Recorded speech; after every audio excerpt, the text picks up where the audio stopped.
ஓம் காளி ஓம் நமச்சிவாய.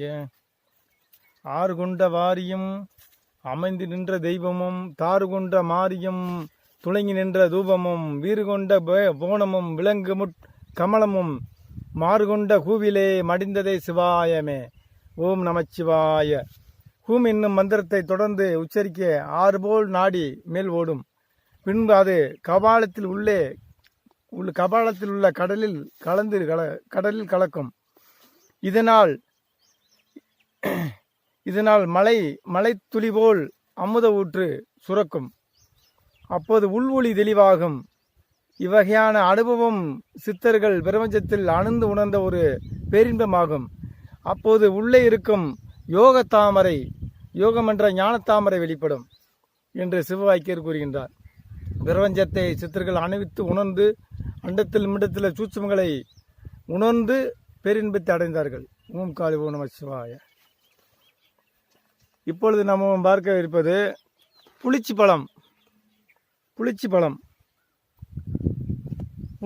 புளிச்சி பழம் என்று ஏன் பேர் வந்தாலும் அது புளிப்பாக இருக்கும். இது இந்தந்த பருவங்களில் வளரக்கூடிய ஒரு பழ வகைகள். அதை பற்றி பார்ப்போம்.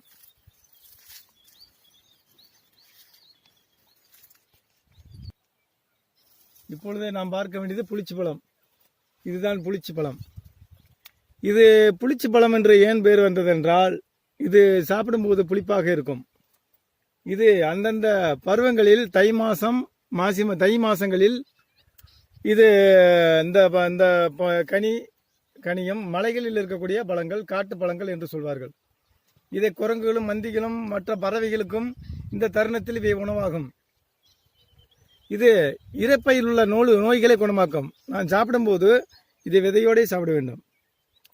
விதையோடு சாப்பிடும்போது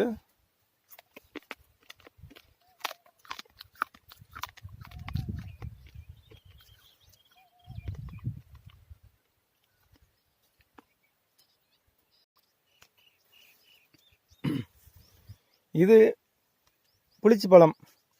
இது இந்த தை மாச பருவங்களில் இந்த புளிச்சி பழம் பழுக்கும். அந்தந்த காலங்களில் பருவங்களில் காய்க்க வேண்டிய பழங்கள் வனத்தில் காடுகளிலும் மலைகளிலும் பழுக்க அரைக்கும். அச்சம்பழம் ஒரு பருவத்தில் காய்க்கும்.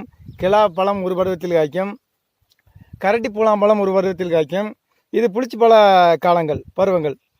இது இரைப்பை சம்பந்தமான நோய்களை குணமாக்கும். இதனுடைய புளிப்பிச்சவை தேவையில்லாத கொழுப்பையும் நீரையும் நீக்கிறோம்.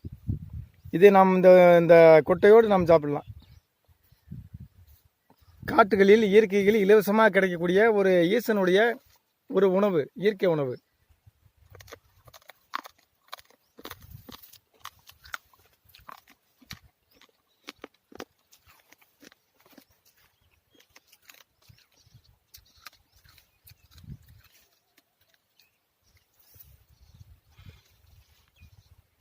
ஒவ்வொரு காலத்திலும் ஒவ்வொரு பருவத்திலும் கிடைக்கக்கூடிய பழங்களை, இயற்கை காட்டு பழங்களை நாம் உடம்புக்கு தேவையான சாப்பிட்டு நம் சத்தை எடுத்துக்கொள்ளலாம். இது ஆடு மேய்ப்பவர்கள் மாடு மேய்க்கும் போதும் மேய்ப்பவர்களும் இதை உண்பார்கள். எல்லாமே இதை நாம் அன்றந்த பருவங்களில் இதை நாம் சாப்பிட வேண்டும். உடம்புக்கு ரொம்ப ஆரோக்கியம். பித்தப்பை சம்பந்தமான நோய்களும் இரைப்பை சம்பந்தமான நோய்களும் இதில் குணமாகும். இது புளிப்பு சுவை நிறைந்தது. புளிச்சி பழம், புளி அச்சம்பழம் என்று ஒன்று இருக்கும். அச்ச இலைகள் இதே இலை போல இருக்கும். இது புளிப்பாக இருக்கனால் புளி அச்சம்பழம் என்று பெயர் வந்தது. அது மருவி புளிச்சி பழமாக மாறிவிட்டது. இதை நான் அந்த பருவங்கள் கிடைக்கும் போது, காடுகளில் மலைகளிலும் கிடைக்கும் போது இதை விடாமல் பறித்து சாப்பிடுங்கள். இது ஒரு இயற்கையான ஈசன் தந்த ஒரு ஊட்டச்சத்து, உடம்புக்கு தேவையான ஆரோக்கியமான சத்து. ஓம் காளி ஓம் நம சிவாய.